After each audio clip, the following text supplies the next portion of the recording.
ഈ സിമ്മിന്റെ പേരിൽ ഉപയോക്താക്കളെ സൈബർ കുറ്റവാളികൾ വ്യാപകമായി ലക്ഷ്യമിടുന്നതോടെ സുരക്ഷാ നിർദ്ദേശവുമായി IT മന്ത്രാലയം രംഗത്തെത്തിയിരിക്കുകയാണ്. ഫോണിൽ ഇൻബിൽറ്റ് ആയുള്ള ഈ സിമ്മുകൾ അഥവാ എംബഡഡ് സിമ്മുകൾ ദുരുപയോഗം ചെയ്ത് സൈബർ തട്ടിപ്പുകൾ രാജ്യത്തെ വ്യാപകമാകുന്ന പശ്ചാത്തലത്തിൽ ആണിത്.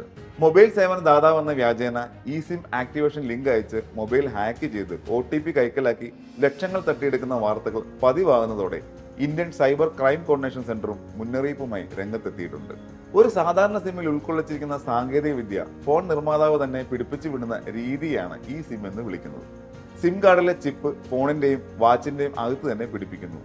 അങ്ങനെ അതും മദർ ബോർഡിന്റെ ഭാഗമാകുന്നു. പരമ്പരാഗത സിമ്മിന്റെ ഭാഗങ്ങളെ ഫോണിന്റെ അല്ലെങ്കിൽ വാച്ചിന്റെ ആന്തരിക ഭാഗങ്ങളുമായി ലയിപ്പിക്കുകയാണ് ചെയ്യുന്നത്. ചുരുക്കി പറഞ്ഞാൽ ഇതൊരു ഡിജിറ്റൽ സിം കാർഡാണ്. അതിലേക്ക് നിങ്ങൾക്ക് ഇഷ്ടമുള്ള ടെലികോം ഓപ്പറേറ്ററുടെ നിങ്ങൾക്ക് വേണ്ട പ്ലാൻ ആക്ടിവേറ്റ് ചെയ്തെടുക്കാം. സാധാരണ സിം കാർഡിന്റെ കാര്യത്തിൽ എന്ന പോലെ ഒരു ടെലികോം സേവന ദാതാവിൽ നിന്ന് മറ്റൊന്നിലേക്ക് മാറുകയും ചെയ്യാം. ഈ സിമ്മിന്റെ പേരിൽ തട്ടിപ്പ് നടക്കുന്നത് എങ്ങനെയെന്ന് നോക്കാം. മൊബൈൽ സേവന ദാതാവിൽ നിന്നെന്ന വ്യാജേന ഇരയെ ബന്ധപ്പെടുകയാണ് തട്ടിപ്പുകാർ ആദ്യം ചെയ്യുക. പിന്നാലെ SMS വഴിയോ ഇമെയിൽ വഴിയോ വ്യാജ ഈ സിം ആക്ടിവേഷൻ ലിങ്ക് അയക്കും. ഇര ലിങ്കിൽ ക്ലിക്ക് ചെയ്യുന്നതോടെ ഫിസിക്കൽ സിം നിർജ്ജീവമാകും. ഇതോടെ നമ്പർ ഈ സിം രൂപത്തിൽ തട്ടിപ്പുകാരുടെ കയ്യിലാവും. വിവിധ കോളുകളും SMS സന്ദേശവും OTPകളും തട്ടിപ്പുകാർക്ക് കൈക്കലാക്കാനാവും. OTPകൾ കൈക്കലാക്കുന്നതോടെ ബാങ്കിൽ നിന്ന് പണം പിൻവലിക്കുന്നതടക്കം ഇടപാടുകൾ നടത്താനും പാസ്വേഡുകൾ പുനഃസജ്ജമാക്കാനും കഴിയും.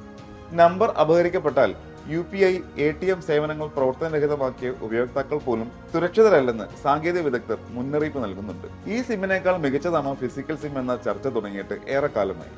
ഇരു സാങ്കേതിക വിദ്യകളും തമ്മിൽ സുരക്ഷാ കാര്യത്തിൽ കാര്യമായ വ്യത്യാസമില്ലെന്നാണ് വിദഗ്ധർ ചൂണ്ടിക്കാട്ടുന്നത്. സിം സ്വാപ്പ് അഥവാ സിം തട്ടിയെടുത്ത് നടക്കുന്ന തട്ടിപ്പുകൾ വർഷങ്ങളോളമായി നിലവിലുണ്ട്.